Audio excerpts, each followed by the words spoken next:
রিজিক নিয়ে সংশয় আছে, কয়েকটা সংশয় আপনাদের দূর করব। যে যৌক্তিক সংশয়, অনেক নাস্তিক অ্যাথিস্টরা বলে যে তাকদির বলে কিছু নেই, তুমি চেষ্টা করো ফল পেয়ে যাবে, যে চেষ্টা করে সে ফল পায়। ভাই বলে কি বলে না? বলে না? বলে টাকা আজকে আমি ইনকাম করেছি, এটা আল্লাহ দিবে কেন? আরে আমি চেষ্টা করেছি তাই তো আল্লাহ আমাকে দিয়েছে। আর আমি যদি কাজ না করি আল্লাহকে আমাকে ঘরের মধ্যে বসে থেকে দিয়ে দিবে? বলে কি বলে না? বলছে এই টাকা যেটা আমি রোজগার করলাম 500 টাকা, যদি বলি ভাই টাকা তো আল্লাহ আপনাকে অনেক দিয়েছে, কিছু মানুষ দেখেন বলে আল্লাহ দিয়েছে মানে, আরে আমি পরিশ্রম করেছি, আমি কষ্ট করে উপার্জন করেছি, রাত দিন এক করে আমি টাকা উপার্জন করেছি, অতএব যে কষ্ট করবে সে ফল পাবে। এই কথা বলে কি বলে না? এই কথাটা যৌক্তিক না এবং অযৌক্তিক। কেন আপনাকে বলি, রিজিক এটা নির্ধারিত। ইসলামী আকীদা কি কথা বলেন? রিজিক কি নির্ধারিত। মিশকাত হাদিস 5300 নম্বর হাদিস, আল্লাহ বলছেন একজন মানুষের রিজিক নির্ধারিত, যতক্ষণ সে রিজিক প্রাপ্ত না হচ্ছে ততক্ষণ ওই ব্যক্তির মৃত্যু হবে না। এতটুকু বুঝতে পারলেন? রিজিক আল্লাহ নির্ধারণ করে দিয়েছে যে আপনি কত কুইন্টাল চাল খাবেন, কয়টা গরুর মাথা খাবেন, কয়টা ছাগলের মুন্ডু খাবেন, কয়টা মুরগি খাবেন, কয়টা সবজি খাবেন, সব কিছু এটা লিখিত আছে। যতক্ষণ নির্দিষ্ট রিজিক না পাচ্ছেন, জীবনে আপনি কত টাকা রোজগার করবেন এটাও নির্ধারিত, জীবনে কত লাখ টাকা ইনকাম করবেন এটাও নির্ধারিত। মানে আপনি চাইলে বেশি ইনকাম করতে পারবেন এটা না, মানে আল্লাহ যা নির্ধারণ করে দিয়েছে আপনি তাই পাবেন, জোর করে আপনি কিছু করতে পারবেন না। এখন আমাদের প্রশ্ন আসে, তার চেষ্টা করলে কি রিজিক বাড়তে পারে? ইসলামী আকীদা যে না, সম্ভব নয়। উদাহরণ দিয়ে বুঝতে পারেন। ভাই আপনারা ক্লাসে 3 জন ফার্স্ট বয় ছিলেন, মনে পড়ে? 3 জন ফার্স্ট বয়, 3 জন একসঙ্গে পরীক্ষা দিচ্ছে, পরীক্ষা দিয়ে 3 জনই চাকরি পেয়েছে, 3 জনই ডাক্তার হয়েছে, নাম্বার মার্কস সব সেম, 3 জনই ডাক্তার, 3 জনের নাম সুনাম সেম হয়? হয় সেম। আপনিও ধরেন একটা টুকটুকি কিনেছেন, আপনার পাশের জন্য টুকটুকি কিনেছে, দুজনই একদম ভোর 6টার দিকে বেরিয়ে পড়লো টুকটুকি নিয়ে, দুজনই চেষ্টা করছে, চেষ্টা কোনো ত্রুটি নেই। সন্ধ্যার শেষে এসে দুজন কি সেম ইনকাম করতে পারে? তা আপনি বললেন যে চেষ্টা করলেই ফল পাওয়া যায়, আর চেষ্টাটা সবাই করছে। আরে ডাক্তার, ও ডাক্তার, আরেকজনের ডাক্তার, অনেক সময় দেখা যায় যে একজন ভালো ডাক্তারের চাইতে কম ডাক্তার নাম বেশি হয়ে গেছে। ভাই আছে না না কথা বলেন? তার বেচাকেনা বেশি, তার রিজিক বেশি, তার ইনকাম বেশি, তার সম্মান বেশি, তার মান বেশি, মাথায় চিনি বেশি, কিন্তু একজন ব্যক্তি ও অনেক পড়াশোনা করেছে, অনেক চেষ্টা করেছে, অনেক পরিশ্রম করেছে, তারপরে তাকে মানুষ চেনেও না, তার ইনকামও কম। তার মানে বোঝা গেল এই রিজিক এটা মানুষের হাতেও নয়, মানুষ চেষ্টা করলেও পারবে না, বরং এটা আল্লাহ সুবহানাহু ওয়া তাআলার হাতে। কার হাতে? এটা আল্লাহ তাআলার হাতে। নচেত যদি পরিশ্রম করলে রিজিক বাড়ে, যে যত বেশি কষ্ট করে তার রিজিক তত বেশি বাড়বে, তাহলে মাঠে যারা কাজ করে তারা পরিশ্রম সবচেয়ে বেশি করে, তাদের টাকা বেশি হওয়ার কথা ছিল, ছিল কি ছিল না? তার পরিশ্রমটা তাদের বেশি। তাই মনে রাখবেন, চেষ্টা করলেও যদি তাকদীরে যদি না থাকে আপনি সফল হবেন না। তার মানে এই নয় যে আপনি চেষ্টা করবেন না। আল্লাহ সূরা জুমা 9 নম্বর আয়াতে জানিয়ে দিয়েছেন যে তুমি রিজিক অন্বেষণ করতে থাকো, আল্লাহ সুবহানাহু ওয়া তাআলা তোমার যা রিজিক তোমাকে পাইয়ে দিবে। আপনি ঘরে বসে থাকলে আল্লাহ রিজিক দেবে না। এই দুটো বিষয় আমাদের রিজিক নিয়ে সবচেয়ে বেশি সংশয়। একটা বাস্তব ঘটনা বলি। আমার একটা বন্ধু কয়েক বছর আগে আমাকে বলছে, রুহুল আমিন ভাই তোমার সঙ্গে একটা কথা শেয়ার করতে চাই। আমি জি বলো। উনি এসে বলছেন যে আমার আব্বা ছিল 3 বছর কি 10 বছরের কথা বলেছিল, 3 বছর ধরেন, এটা 3 বছর ধরে আমার আব্বা অসুস্থ ছিল। চাচা কি বলেন তো? অসুস্থ ছিল। তিনি তারপরে বলছেন যে কিছুদিন হলো মাস্টারে হলো আমার আব্বা মারা গেছে। আমি তখন তার আব্বার জন্য দোয়া করছি। উনি তখন বলছেন তোমার সঙ্গে একটা কথা শেয়ার করতে চাই। আমি বলো। উনি তখন বলছেন যে আব্বা যখন জীবিত ছিল 3 বছর অসুস্থ, প্রতিদিন আব্বার জন্য 100 টাকার করে ঔষধ কিনতাম। কত টাকা? বলছে আব্বাকে প্রতিদিন আমি 100 টাকার করে ঔষধ কিনে দিতাম। আমার দোকান খুব বড় নয়, আমি ছোট ব্যবসায়িক, সারাদিনে আমার লাভ 200-400 টাকা হয়। গোটা দোকান যদি দোকান হয়, ওই দোকানে মাল যাচ্ছে 10,000 টাকার মাল নেই, ছোট ব্যবসায়িক। বলছে আমার বেশি বেচাকেনা হয় না, সারাদিন বসে থাকলে 200-400 টাকা ইনকাম হয়ে যায়। তো প্রতিদিন রাত্রিবেলাতে দোকান থেকে ফেরার সময়তে আব্বার জন্য 100 টাকার করে ঔষধ আমি দীর্ঘ 3 বছর ধরে আমি কিনে নিয়ে যাই। 1 মাসের ওষুধ কিনতে পারি না, 3000 টাকা হচ্ছে, প্রতিদিন কিনে নিয়ে যাই 100 টাকা করে। আমি তার কথা শুনছি। উনি তখন বলছেন সেই সময় যে ইনকামটা ছিল ওর মধ্যে থেকে 100 টাকা করে প্রতিদিন খরচ হতো, মাসে 3000 টাকা। উনি বলছেন যে আমার আব্বা মারা গেছে মাস 4 হলো। তো হঠাৎ করে আমার মধ্যে প্রশ্ন চলে আসলো যে আমি তো আব্বার জন্য প্রতিদিন 100 টাকা করে খরচ করতাম ঔষধে, আব্বা তো মারা গিয়েছে, টাকা তো খরচ হয় না, আব্বা তো চলে গেছে দুনিয়া থেকে, এই 100 টাকা তো খরচ হয় না, মাসে 3000 টাকা। তো 4 মাস থেকে আমি খুঁজি টাকাটা কই, আব্বা নাই, ওষুধ লাগে না, তো 3,000 টাকা মাস শেষে অতিরিক্ত এক্সেস হবে কি হবে না? হবে কি হবে না? হওয়ার কথা। উনি বলছেন যে না আমি পাই না, আমি অনেক চেষ্টা করছি, 3 বছর আমি 100 টাকা করে ওষুধ দিয়েছি, 3000 টাকা চলে গেছে, 4 মাস ধরে আব্বা নেই। তো ওই যে 3000 টাকা বা প্রতিদিন 100 টাকা করে অতিরিক্ত, ওটা তো আমার লাভের খাতা দেখতে পাবো, কিন্তু আমি পাই না, এটা কিভাবে সম্ভব? আমি তো বুঝতে পারলাম, ভাইকে বললাম যে ভাই এটা হচ্ছে রিজিক। যতদিন তুমি তোমার আব্বা জন্য তুমি খরচ করেছো ততদিন তোমার আব্বার রিজিক আল্লাহ তোমার আমল নামায় আল্লাহ দিয়ে দিয়েছে। যখন তোমার আব্বা কবরে চলে গেছে, তোমার আব্বাও তোমার রিজিকটা কবরে নিয়ে চলে গেছে। কথা কি বুঝতে পারলেন? আমাদের ছেলেরা কি করে, নতুন বিয়ে করেছে, বাপ মা এতদিন ধরে বড় করেছে ছেলে মেয়েকে, দুই ভাই নতুন বিয়ে হয়েছে, বাচ্চা হয়েছে, বড় ভাই তখন বলছে যে বড় ভাই আমি বড় ভাই ছোট ভাইকে বলছে এই আমি একা সব সংসার খরচ চালাতে পারবো না। বুঝতে পারলি? ছোট ভাই বলছে তো কি করবো, আমি তো পারবো না একা। বাড়িতে মিটিং বসেছে, কি হয়েছে ফলাফল? বলছে মা থাকবে বড় ভাইয়ের কাছে আর বাপ থাকবে ছোট ভাইয়ের কাছে। আছে না নাই? আছে না? কেন? সন্তান ওই ছেলে বুঝে নিয়েছে যে বাপ মাকে যে খাওয়াবো এটা আমার উপার্জনের টাকা খাওয়াচ্ছি, আমার পরিশ্রম করার টাকা খাওয়াচ্ছি। কিন্তু বুঝে নাই, তুমি যদি বাপ মার দায়িত্ব নিয়ে নাও, পৃথিবীর প্রত্যেকটা মানুষ তার নিজের রিজিক নিয়ে এসেছে। তোর বাপ মা এখন আর ইনকাম করতে পারে না, কিন্তু রিজিক আছে, তার আমলের রিজিক আছে।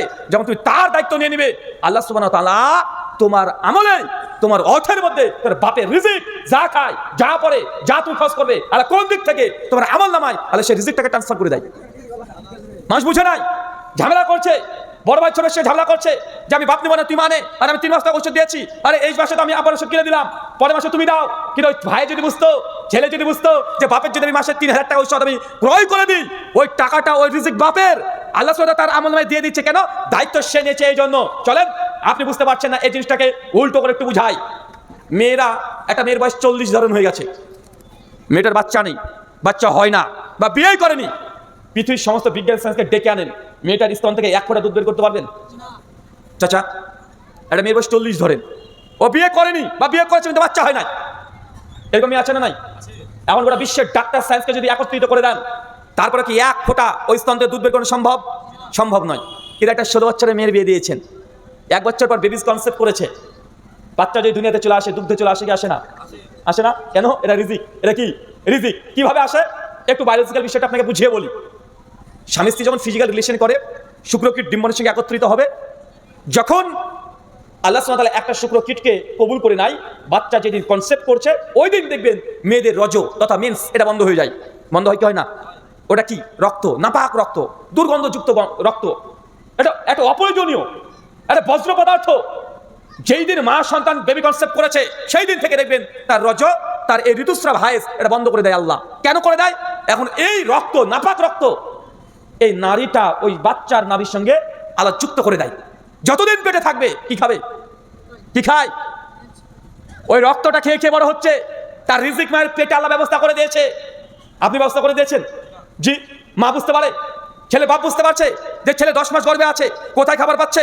আরে যেই রজ ছিল, রক্ত ছিল, নাপা চলে যেত, বাচ্চা আসার সঙ্গে সঙ্গে সে কানেকশনটা একটা তারের সঙ্গে একটা তার জন্য কানেকশন করে দেয়। ওইভাবে আল্লাহ পেটের ভেতরে আল্লাহ মায়ের সঙ্গে তার সন্তানের কানেকশন দিয়ে দিয়েছে। নাপাক জিনিস খেয়ে মানুষ বড় হচ্ছে, মানুষ তৈরি হচ্ছে। যখন এই মানুষটা, ওই বাচ্চাটা দুনিয়াতে ভূমিষ্ঠ হয়, নারী যখন কেটে দিবে, সঙ্গে সঙ্গে দেখবেন মায়ের বুকের মধ্যে কোথা থেকে আল্লাহ যে একদম দুগ্ধ ভর্তি করে দেয়। দেয় কি দেয় না? দেয় না? দেয়। বাচ্চা জন্মানোর পরে ও কি গরুর গোস্ত খেতে পারবে? হাড় চাপে চাপে খেতে পারবে? কথা বলে খাওয়া সম্ভব? কোনো শক্ত জিনিস খেতে পারবে? পারবে না। আল্লাহ তার জন্য কি করেছে? পেটে ছিল, ওই সাথে তুমি জিপ টিপ কিছু বের করতে পারবে না। তার জন্য ডাইরেক্ট আল্লাহ নাভির সঙ্গে কানেকশন দিয়ে খাবার খাইয়ে দিয়েছে। দুনিয়াতে এসেছে, ও কোনো খাবার শক্ত খাবার খেতে পারবে না। এই জন্য মায়ের দুগ্ধ ব্যবস্থা করেছে। কইছে কি করে নাই? এখন 2 বছর ধরে সে দুগ্ধ খেতে পারবে, 2.5 বছর ধরে খেতে পারবে। 2.5 বছর পরে যখন দুধের প্রয়োজন হয় না, আল্লাহ তখন দাঁত গজিয়ে দেয়। দেয় না? হ্যাঁ, দাঁত গজিয়ে দেয় না? যেমন দাঁত গজাতে শুরু করেছে তখন 7 মাস, 8 মাস, 10 মাস পর আস্তে আস্তে দাঁতগুলো বেরোতে শুরু করেছে। কেন? রিজিকের মালিক আপনি না, রিজিকের মালিক কে? আল্লাহ সুবহানাহু ওয়া তাআলা। মায়ের দুগ্ধ খাওয়া শেষ যখন হয়ে যায়, তখন দুনিয়া যা খাবার আছে ওর সামনে নিজেদের ওই সব খেতে পারবে। আপনি এখন বুঝতে পারেননি যে রিজিক কি জিনিস। তাই ছেলেদেরকে বলি, মেয়েদেরকে বলি, তোমার বাপ মাকে তুমি ঔষধ কিনতে টাকা দাও না। বাপ মাকে ভাগ করে নিয়েছো। 60 বছর বয়স বাপের, 55 বছর মার। বাপকে দিয়েছো দুতলাতে, মাকে দিয়েছো নিচতলাতে। কেন? বড় ভাই ছোট ভাই ভাগ হয়ে গেছে।